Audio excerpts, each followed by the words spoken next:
할렐루야. 새 달이 밝았습니다. 오늘이 7월 1일이죠. 7월 1일 오세은 기도로 시작하겠습니다. 기도하겠습니다.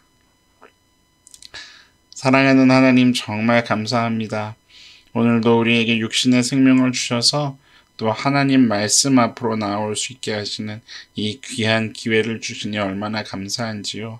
하루가 허락된 만큼 또 오늘 이 하루 동안 하나님을 알아가고 닮아가고 주를 쫓고 따르는 일에 전심을 다하여 또 영적으로 더 자라나며 나를 통해 우리를 통해 하나님께서 하시고자 하시는 그 하늘의 귀한 일들이 정말 온 천하에 흘러가는 귀한 일들을 경험하며 살아갈 수 있는 그 은혜를 허락하여 주옵소서. 말씀 앞에 무릎 꿇습니다. 주님, 말씀하여 주시고 순종을 결단할 수 있는 우리 모두가 되게 하여 주옵소서. 감사드리며 신실하신 예수님 이름으로 기도드립니다. 아멘. 골로새서 제1장. 하나님의 뜻으로 말미암아 그리스도 예수의 사도된 바울과 형제 디모데는 골로새에 있는 성도들 곧 그리스도 안에서 신실한 형제들에게 편지하노니 우리 아버지 하나님으로부터 은혜와 평강이 너희에게 있을지어다.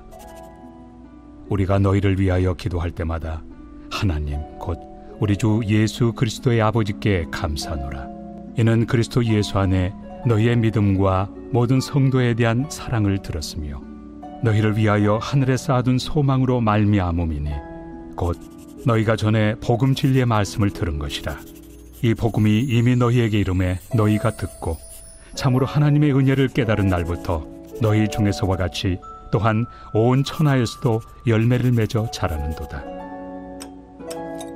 이와 같이 우리와 함께 종된 사랑하는 에바브라에게 너희가 배웠나니 그는 너희를 위한 그리스도의 신실한 일꾼이요 성령 안에서 너희 사랑을 우리에게 알린 자니라.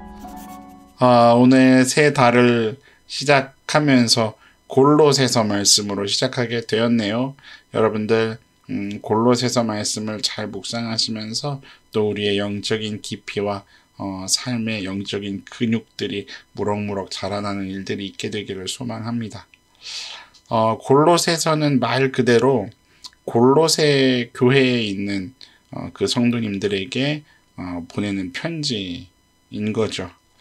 골로새 교회는요, 사도 바울이 직접 세운 교회는 아니에요. 보통 간접 개척자라는 표현을 쓰는데요. 사도 바울이 에베소에서 3년간 사역을 하지 않습니까? 그 3년간 사역하는 동안에 바울로부터 복음을 들은 에바브라가 이제 골로새 지역에 가서 그 도시에서 교회를 세운 것으로 추정이 되지요. 골로새 교회 인근에요, 여러분들 잘 알고 있는 도시가 하나 있어요. 라오디게아 도시 아시죠? 그 근방에는요, 주로 교회들이 어떤 형태들로 모였냐면 가정을 중심으로 모이는 그 조그만 교회들, 가정교회들의 형태를 가지고 있었어요. 그런데 그렇지만 믿음의 질서를 잘 유지하고 또 복음의 열매를 맺으면서 자라가는 교회들이죠. 이 교회를 향해서 바울이 편지를 쓰게 된 이유가 있어요. 그것이 뭐냐면 그렇게 세워져 가는 교회에도 불길한 조짐이 발생하거든요. 바로 영지주의라는 이단의 침투입니다. 참 초대교회에 많은 교회들이 이와 유사한 그러한 공격들을 참 많이 받죠. 거짓 교사들이 일어나고 또 이단 다른 복음이 흘러 들어와서 교회를 어지럽게 만드는 그런 일들이요. 이 문제를 가지고 이제 에바브라가요, 로마의 가택연금 상태로 지금 수감되어 있는 바울을 찾아갑니다. 그래서 문제들을 이야기하는 거죠. 그래서 에바브로부터 이제 골로새 교회의 상황을 전해 들은 바울이 골로새서라는 서신을 기록하게 되는 겁니다. 오늘 말씀은요, 거의 그 편지의 서두에 해당하는 부분이에요. 인사말과 같은 글이죠. 분명한 것은 바울 자신이나 골로새 교회나 다 지금 어떤 상황이냐면 어려움에 처해 있는 상황이라 할 수가 있어요. 그런데도 불구하고 분명한 것이 그가 하나님을 향해 감사를 고백한다는 겁니다. 골로새서가 대략 AD 62에서 63년경에 기록이 되거든요.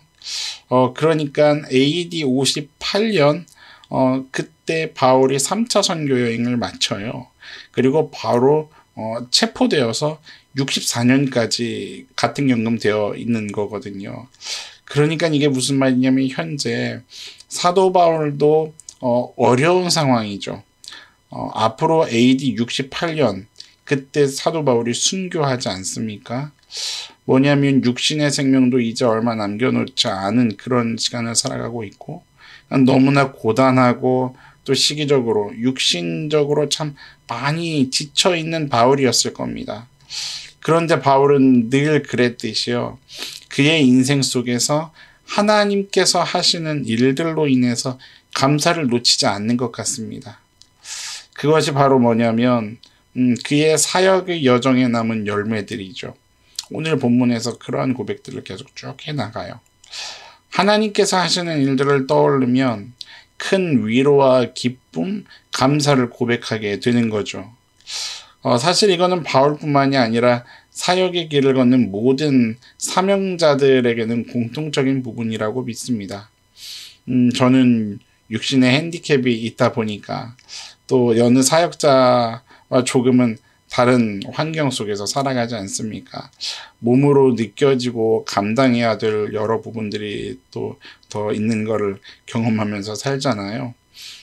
그런데 그 와중에도 하나님께서 하시는 일들을 생각하면요. 하나님께서 허락하신 그 열매들을 떠올리면요. 감사가 넘치는 거죠. 감사가 고백되는 거죠. 오늘 본문에서도요. 사도 바울은 골로새 교회는 골로새 교회대로 바울은 바울대로 어려움 가운데 있지만 그럼에도 불구하고 3가지 정도의 이유에서 하나님께 이런 감사를 넘치게 고백하는 거죠. 저도 말씀을 묵상하면서 마음이 참 따뜻해지기도 했고요. 그리고 우리 너나들이 교회를 생각하면서 동일한 감사의 고백을 올려드리게도 되더라고요. 그리고 동시에 우리 너나들이 교회가 앞으로 걸어가야 할 어떤 그 신앙의 행보, 숙제라고 좀 표현을 해야 할까요? 마치 하나님으로부터 중요한 신앙의 숙제를 받는 것 같은 그런 묵상도 하면서 기도하게 되더라고요. 여러분들 함께 오늘 이 말씀 가운데 깊이 있게 들어오실 수 있게 되기를 이 말씀을 함께 좀 묵상하시고 한 방향으로 우리가 함께 기도하게 되는 일들이 있게 되기를 간절히 소망합니다. 바울이 하나님께 감사를 고백하는 첫 번째 내용은 이런 겁니다. 오늘 본문의 4절인데요. 이런 내용인 거죠. 너희 믿음과 모든 성도에 대한 사랑을 들었기 때문이라는 거죠. 신앙생활에 있어서 가장 기본적이고 또 필수적인 요소인데 아이러니하게 참 많이 놓치고 있는 부분이죠. 바로 믿음이라는 거예요. 여러분들 믿음 있으십니까? 믿음이라는 것이 뭔가요, 여러분? 믿음이라는 것은 제가 여러분들과 말씀을 나누며 또 성경 공부하며 제일 많이 표현하는 표현이 그거죠. 의지적인 기대미라. 하나님께 기대는 거예요. 다른 말로 얘기하면 믿음이라는 것은 하나님과 나의 관계성을 얘기하는 거예요. 그는 전능하신 무한하신 분. 나는 한계가 있고 유한한 존재. 그러기에 하나님께 나를 온전히 맡기고 나의 주인 되시는 하나님께 자녀로서 또 종으로서 또 친구로서 양으로서 하나님께 온전히 기대어서 그의 주권과 그의 다스리심과 그의 통치하심, 이끌어가심과 그의 계획과 섭리 가운데에 온전히 들어가기를 원하는 이 소망이요. 이것은 때로는 내가 의지적으로 기대지 않으면 안 되는 그 싸움을 이야기하기도 하거든요. 왜냐하면 사람이란 본디 자꾸만 내 손으로 쥐려고 해요. 내 머리의 생각대로 내 감정에 느끼는 대로 내 경험의 어떤 정보에 의해서 내가 손으로 잡고 휘두려고 하거든요. 주님께서도 그래서 누구든지 나를 따르려거든 자기 자신을 부인하고 자기 십자가를 지고 따라야 한다 하셨잖아요. 이것이 뭐냐면 한편으로는 예수님께 온전히 나를 내어드리는 모든 그 권한을 이양해드리는 하나님께 기대는 것을 이야기하죠. 의지적으로 기대는 거요. 관계성을 이야기합니다. 관계성이요. 사도 바울도요. 그리스도 예수 안에 있는 너희 믿음과 라고 표현하고 있어요. 뭐냐면 그리스도 예수 안에서 살아간다는 것, 이것이 참 중요하다는 것을 바울도 고백하고 있는 거죠.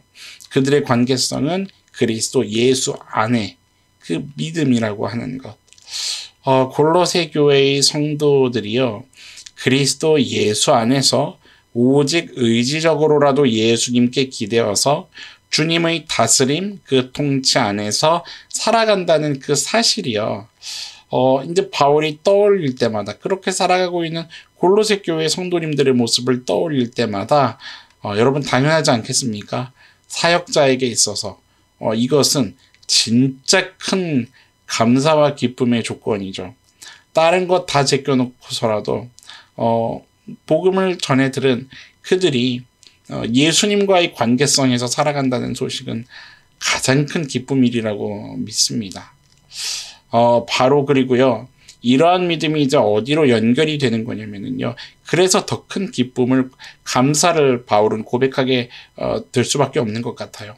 이게 여기로 연결이 되거든요. 뭐냐면 여러분, 어떤 관계성이 지금 뻥 뚫려 있는 겁니까? 수직적인 하나님과 나, 이 수직적인 방향이 지금 뻥 뚫려 있는 그 성도의 삶을 살아가는 거예요. 그러면 여러분, 뭐가 연결이 되냐면 수평적 방향의 삶이 뻥 연결돼서 뚫려 있는 삶을 살게 되는 거죠. 수평적인 그 방향이요, 바로 지체 사랑을 얘기하는 겁니다. 여러분, 그리고 지금 이 모양이 어떤 모양이에요? 십자가 모양 아닙니까? 수직으로 방향은 하나님과 나, 수평으로는 나와 또 다른 지체의 그 관계, 뻥뻥 뚫려 있는 거죠. 무엇이냐면요, 온전한 성도의 삶을 살게 된다는 거예요. 특별히 본문에서 말하는 사랑은요, 아가페를 이야기합니다. 하나님께서 우리에게 보이셨던 사랑을 말하는 거죠. 예수님도요, 내가 너희를 사랑한 것 같이 너희도 서로 사랑하라 라고 말씀하셨었잖아요. 예수님의 사랑 법칙이요, 그것이 새 계명인 거죠. 예수님께서 사랑하신 것 같이. 내가 사랑할 수 있는 사랑만, 내가 헌신할 수 있는 헌신만, 내가 순종할 수 있는 순종만, 그게 아니라요, 하나님이 원하시는 사랑, 하나님이 원하시는 헌신, 하나님이 원하시는 순종, 그 십자가의 삶을 살고 있음을 말하는 거죠. 그것을 떠올리며 바울은 하나님께 감사를 고백하고 있는 겁니다. 조금 구체적으로 표현하자면요, 이 십자가의 삶은요, 여러분 절대로 추상적이지 않습니다. 명확해요. 우리 4절 말씀이 개역개정 성경이 번역하지 않은 부분이 한 가지가 실은 있어요. 뭐냐면 모든 성도에 대한 사랑을 요 사이에요. 원문에는 있는데 우리 성경에는 빠져있는 단어가 하나가 있거든요. 그게 바로 뭐냐면 모든 성도에 대한 하고 사랑, 요 사이에요. 말씀대로 직역을 그냥 하면, 원문대로 직역을 하면, 제가 읽어드릴게요. 모든 성도들을 향하여 너희들이 가지고 있는 사랑을, 이렇게 번역할 수가 있어요. 어떤 사랑이요? 너희들이 가지고 있는, 그러니까는 모든 성도들을 향해서요, 그들 한 사람 한 사람이 그 안에 어떤 사랑을 가지고 있었다는 거예요. 그게 뭐냐면 골로새 교인들은요, 성도님들은요, 항상 이타적인 사랑을 지속적으로 베풀었다는 그 뉘앙스의 단어를 지금 원문이 기록하고 있는 겁니다. 이게 뭐냐면은요, 사도행전 2장에도 기록이 되어 있죠. 여러분 기억하시나요? 초대교회에 나타났었던 아름다운 그 사랑의 나눔, 이것이 지속되고 있었던 그 현장을 생생하게 기록해 놓은 본문이 사도행전 2장에 있어요. 제가 읽어드릴게요. 44절부터입니다. 성경 있으신 우리 성도님들은 한번 찾아보셔도 좋겠고요. 사도행전 2장 44절부터 이런 말씀이 기록되어 있습니다. 믿는 사람이 다 함께 있어 모든 물건을 서로 통용하고, 기가 막히죠. 모든 물건을 서로 통용하고요. 45절, 또 재산과 소유를 팔아 각 사람의 필요를 따라 나눠주며. 와, 재산과 소유를 팔아서 다른 사람의 필요를 채워준다니요. 46절 보세요. 날마다 마음을 같이하여 성전에 모이기를 힘쓰고 집에서 떡을 떼며 기쁨과 순전한 마음으로 음식을 먹고. 47절, 하나님을 찬미하며 또 온 백성에게 칭송을 받으니 주께서 구원받는 사람을 날마다 더하게 하시니라. 너나들이 교회가 개척된 이후로 우리 가운데에도 계속 이루어지고 있는 모습이죠. 사실 참 하나님께 감사할 조건들의 고백입니다. 우리 어른 성도님은 어른 성도님들대로, 또 우리 청년들은 청년들대로요. 뭐가 있으면 서로 나눠주고, 하여튼 뭐가 자꾸 있으면 나눠주세요. 자꾸 주세요. 이거 챙겨주시고 저거 챙겨주시고, 또 모이기를 힘쓰기도 하고요. 그래서 모이면 같이 먹고, 그리고 서로 채워주면서. 여러분, 저희가 목장 모임을 가정에서 하고 있잖아요. 목장별로 어떤 가정 이렇게 서로 모이고 또 막 이동하고 그러지 않습니까? 사실 목장 모임을 위해서 집을 오픈한다는 게 쉬운 일인가요? 저 사람이 와서 우리 냉장고를 열고, 또 저 사람이 와서 우리 냉장고를 열고, 집에 있는 물건을 쓰고 하는 그런 일들이 여러분 뭐가 없으면은 지속할 수 없는 건가요? 은혜라는 게 없으면 지속할 수 없는 신앙의 모습이고 신앙의 힘이죠, 여러분. 사도행전 2장은 바로 그것을 기록해 놓고 있는 거예요. 사실 여러분, 이것은요, 대단히 지칠 수 있는 일이에요. 그렇지 않은가요? 그리고 어떤 문제라도 생기면요, 생길 수 있는 그런 환경이 만들어지지 않나요?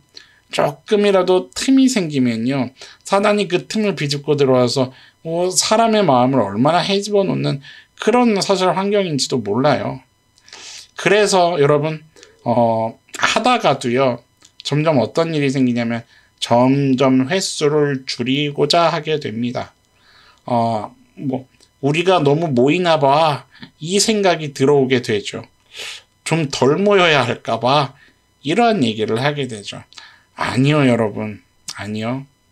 중요한 것은요, 은혜로 시작된 일이기 때문에 무엇이 지속되면요, 은혜가 지속되면 말씀에 기록된 대로요, 날마다 마음을 같이 해도 그것이 성도의 삶인 줄 알고 그렇게 살아가게 되는, 그리고 끝내 성경은 뭐를 증언합니까? 이를 통해 구원받는 사람을 날마다 더하게 하시는 초대교회의 은혜가 우리 세대 속에서도 계속, 모든 세대마다 이 은혜가 있다면 계속해서 리바이벌 된다는 거죠. 그래서 여러분, 이 말씀이 실은 먼저 등장하고 있는 거예요. 사도행전 2장 42절 몇 절 위로 올라가면요, 이 말씀이 먼저 있어요. 그들이 사도의 가르침을 받아 서로 교제하고 떡을 떼며 오로지 뭐를 하나요? 기도하기를 힘쓰니라. 뭐가 먼저 딱 선행 조건으로 병행되고 있어요. 말씀과 기도가 함께 가야 한다는 거죠. 여러분, 말씀이 있는 나눔과 모임과 서로의 필요를 채워주면요, 또 기도가 함께 가는 모임과 나눔, 서로의 필요를 채워주는 이러한 모든 것은요, 초대교회에 하나님께서 부어주셨던 은혜를 모든 시대, 모든 세대마다 동일하게 리바이벌 시켜주시는 하나님의 능력이 되는 줄 믿으시기 바랍니다. 저는요, 우리 너나들이 교회가 그랬으면 좋겠어요. 날마다 마음을 같이 하여 성전에 모이기를 힘쓰고, 함께 모일 때마다 말씀을 나누고, 또 말씀의 다스림을 받으며 말씀의 다스림 받기를 기뻐하고 기꺼이 할 수 있고, 그렇게 또 함께 기도하며 서로 눈물로 중보하고, 그리고 맛있는 거 함께 나누면서요, 그리고 서로의 필요를 채워주고, 그렇게 하나님을 찬미하면서 정말 이 교회를 통해서 구원받는 사람이 날마다 더해지는 그런 우리로 세워져 가기를 간절히 소망합니다. 실제로요. 저희가 지금 교회가 세워져 가고 있지 않습니까? 오늘이 월요일이니까 돌아오는 주일날 드디어 새 성전 봉헌 감사 예배를 드리게 될 텐데 여러분 저희 지금 세워져 가는 교회를 여러분들 왔다 갔다 하시면서 보셔서 아시겠지만 어느 공간이 또 크게 만들어졌는지 보셨죠? 주방입니다. 주방. 제 마음에 그런 기도가 많이 됐습니다. 밥 먹는 교회, 밥 해주는 교회, 밥 해주는 목사, 또 워낙 우리 어른 성도님들, 우리 청년들한테 자꾸 뭘 이렇게 해서 먹이는 거를 기꺼이 기뻐하시잖아요. 우리 교회에서 육으로도 먹이고 영으로도 먹이고 그래서 날마다 주님을 믿는 영혼들이 풍성해져 가는 정말 생명이 역동하는 교회 되기를 간절히 기도하게 되더라고요. 여러분들 은혜 안에서 이 걸음을 함께 걸어가도록 하십시다. 이것을 사모하는 저와 여러분들이었으면 좋겠어요. 두 번째 감사의 조건, 세 번째 감사의 조건 해야 되는데 벌써 시간이 많이 지난 것 같아요. 간단히 제가 제목을 좀 나눌 테니까 여러분들 꼭 늘 그랬듯이 제가 늘 부탁드렸듯이 말씀을 스스로 먹고 능동적으로 좀 연구하시고 그렇게 싸워내시기를 몸부림치시기를 오늘도 또 부탁을 드립니다. 이런 두 번째 이유 때문에 사도 바울은 또 감사를 고백합니다. 5절 말씀이에요.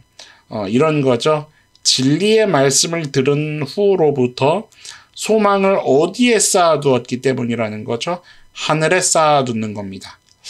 쌓아두다라는 것은요, 이런 의미거든요. 미래에 사용하기 위해서 저축하다, 비축하다 이런 뜻이에요. 여러분은 어디에 여러분의 미래를 준비하고 계시나요? 저 하늘입니까? 진리의 말씀을 들은 후부터 성도에게 반드시 생기는 변화 가운데 하나가 뭐냐면 이 땅에 매이지 않는다는 겁니다. 저 하늘을 알게 된 자로서 하늘의 은혜를 맛본 자로서 이 땅에서는 심령이 가난한 자로 살아가도 괜찮다 이거죠. 자, 세 번째 마지막 6절인데요. 은혜를 깨닫고 너희 가운데 자라나는 일들, 열매 맺는 일들이 있기 때문이라는 거죠. 그래서 사도 바울은 이 일들을 생각할 때마다 하나님께 감사의 고백을 무한히 올려드리는 겁니다. 며칠 전에 저도 어떤 성도님하고 대화하면서요, 이런 이야기를 좀 하게 되었어요. 제가 그 성도님에게 이렇게 고백을 했습니다. 어쨌든 하나님은 성도님을 자라나게 하고 계시는 게 확실하네요. 자라나고 계시는 중입니다. 여러분, 하나님께 있어 큰 기쁨이라고 한다면요, 또 감사의 조건이라고 한다면요, 단연코 자라나는 일이라고 믿습니다. 왜냐하면 자라나야 하나님과도 더 깊은 교제할 수 있는 거고요. 자라나는 가운데 하나님의 뜻이 하늘에서와 같이 땅에서 이루어지는 일들을 경험하게 되는 거고요. 자라나는 이들을 통해서 하나님은 하나님의 일을 하시기 때문에 이 땅의 복음이 왕성해져가는 일들이 경험되게 되는 거고요. 자라나는 일은 매우 중요합니다. 여러분, 저와 여러분들이 이것을 다 소망할 수 있는 오늘의 걸음이었으면 좋겠습니다. 사랑하는 성도님 여러분, 오늘 하루도 하나님께서 우리에게 허락하신 그 시간 속에서 믿음이라는 하나님과의 관계성을 굳게 세우고 모든 성도를 향해서 아가페의 사랑을 좀 흘려보내면서요, 이 땅이 아니라 하늘의 상급을 쌓아가면서 무럭무럭 자라나는 일들이 가득하게 되기를 우리 함께 좀 소망하며 다른 박질하는 저와 여러분들이기를 주님의 이름으로 간절히 축원합니다. 혹시 오늘 기도하시면서요, 성령님께서 떠오르게 하시는 한 사람이 만약에 있다면요, 여러분 주님의 이름으로 부탁드립니다. 그에게 사랑과 위로의 메시지 혹은 필요를 채워주는 한 걸음을 도전해 보시기를 주님의 이름으로 부탁드립니다. 그 순종이 저와 여러분들을 통해서요, 복음이 흘러가는 통로 삼으실 것이라는 것 믿으십니까? 그 믿음의 설렘으로 오늘의 걸음을 걷게 되기를 주님의 이름으로 간절히 축원합니다. 저와 여러분들을 통해 하나님 영광 받으실 것입니다. 할렐루야. 기도하겠습니다.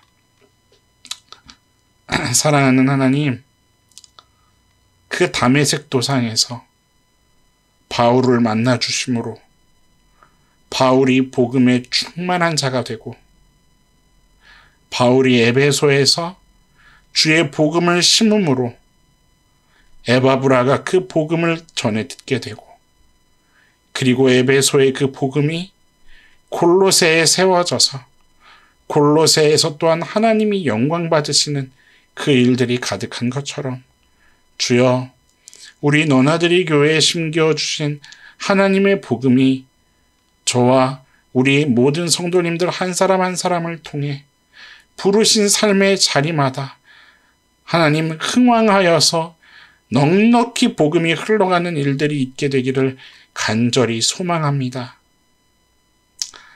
하나님을 사랑하고 하나님을 따르며 하나님을 높이는 주의 백성들의 걸음을 지켜주시는 하나님이신 줄로 믿습니다. 어떤 형편에 있든지 어떤 상황에 처해 있든지 오직 시선이 주님을 향하며 우리들에게 주어진 그 삶의 한 걸음을 오직 주의 하실 일을 위하여 걸어낼 수 있는 저와 우리 모든 성도님들 될 수 있게 하여 주시옵소서. 성령님으로 주님 우리들의 마음을 또한 감동시켜 주셔서 주님 순종케 하시고, 또 우리들의 앞길을 주님 먼저 걸으심으로 또 예비하여 주시고 지켜주시고, 언제나 내주하시는 성령님으로 인하여서 우리가 주님과 동행하는 참 귀한 삶을 걸어갈 수 있도록 은혜 허락하여 주시옵소서. 날마다 모이기 힘쓰며 주의 말씀과 기도로 거룩해져 가며 서로의 필요를 채워주고 또 떡을 떼며, 주님, 그렇게 우리 너나들이 교회를 통하여서 복음의 수가 날마다 주님 앞에서 더해져 가는 그러한 은혜의 일들을 경험하는 이 세대에 되게 하여 주옵소서.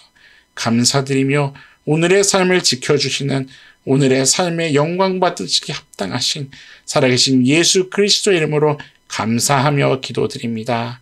아멘.